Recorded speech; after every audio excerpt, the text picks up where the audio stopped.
Well, I thought our offense was efficient all game today. Our defense was tale of two halves. We did not defend real well in the first half. The second half, the kids made a concerted effort to do a much better job of listening to Coach Jackson's excellent, as always, scouting report. Once I think we were able to keep Taplin out of the lane and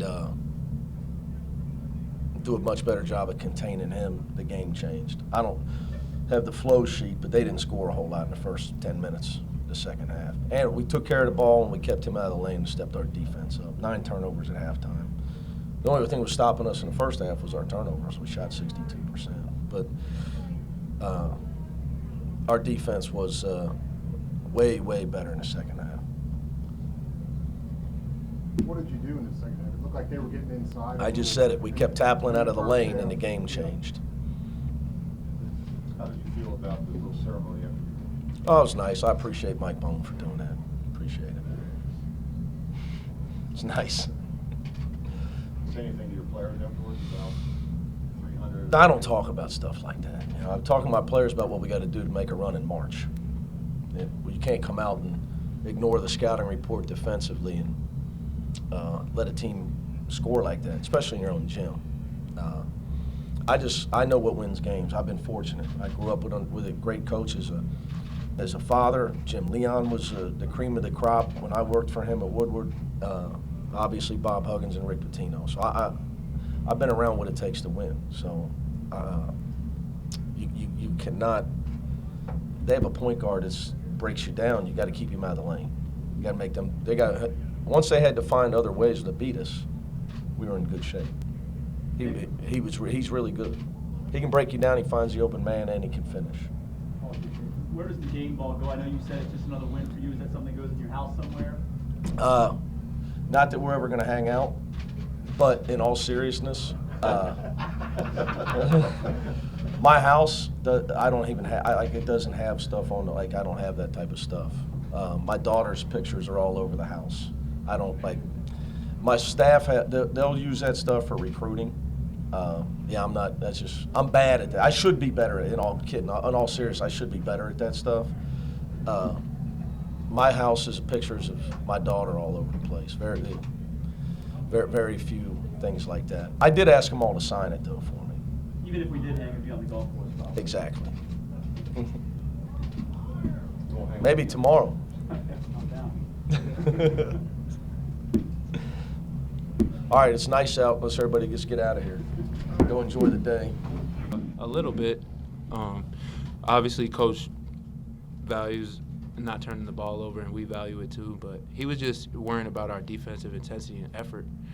He really doesn't get on us for mistakes. He just gets on us for hustle, and if you make a mistake, then just make up for it by going 10 times harder. Did it mean anything to you guys to be there when it's 300 game for? It did. Knowing Coach would probably say, let's keep on winning, and this is not really a big feat, but how young he is and how driven he is, it's really nice to be there for him and win his 300th game for him. So, he's done so much for all of us, so we just appreciate him at all times. I would assume he didn't say anything about that. He did a little bit. He said he appreciates it, but knowing him, he's just so driven, long-term oriented, and that's how I'm trying to be. That's how we're all trying to be. So we're just trying to stay focused. He said that after the game. Yeah. Before the game, he didn't say anything. No, he didn't say anything. Jacob, could you comment on his 300th win? Well, our coach, knowing him, he's just gonna stay hungry. He said, I feel like this is his mindset. He think he 300 now. He want to probably get 300 more. You know what I'm saying? So he always has that chip on his shoulder, and I feel like we feed off that. So I feel like he's gonna stay after us, and we gonna want to keep winning for him. Where do you think that chip comes from? Just. Okay, go ahead. I just feel like he always wants to do better.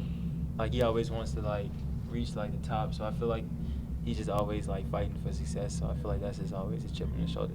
He didn't play college basketball, and he kind of came up the hard way. Do you think that is anything? Oh yeah. Well, he ain't play college basketball, but look, he know the game. He get out there and demonstrate some things for you. Oh yeah.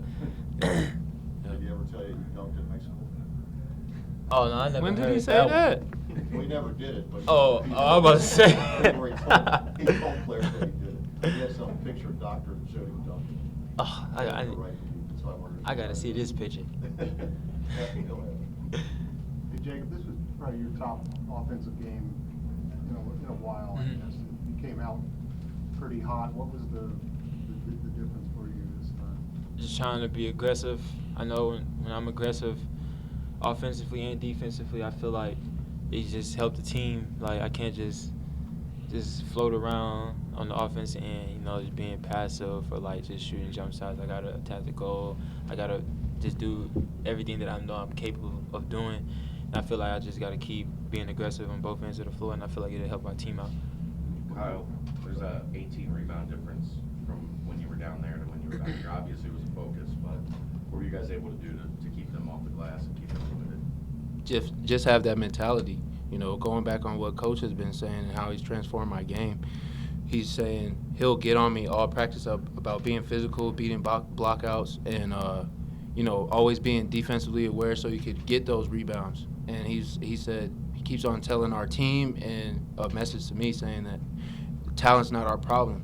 So if talent's not your problem, and if you're going to lose close games if you don't do the hard-nosed stuff, then let's fix it. So that's going to be my focus for the rest of the year.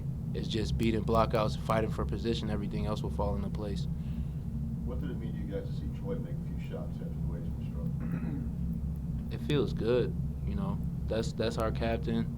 He's embodied a lot about what Cincinnati's about his whole career, and he leads by example. I'm proud of him regardless, but like I say all the time in interviews, the bigger the situation, the bigger he plays. So, he's gonna show up when it matters the most. And, you always want to see your teammates do well. Like, we know what he's capable of. Like, so we just want to see him be aggressive and just do what Troy Copain do. Have you been able to, have you shown that he's struggling? I mean, can you tell that it's bothering him? Well, no, he's always confident. He always positive. Because he's our captain. Like he knows that he can't dwell on things like that. He just always as long as he thinking that the next shot going in, then that's a good thing. Thanks, guys. Yeah, no problem.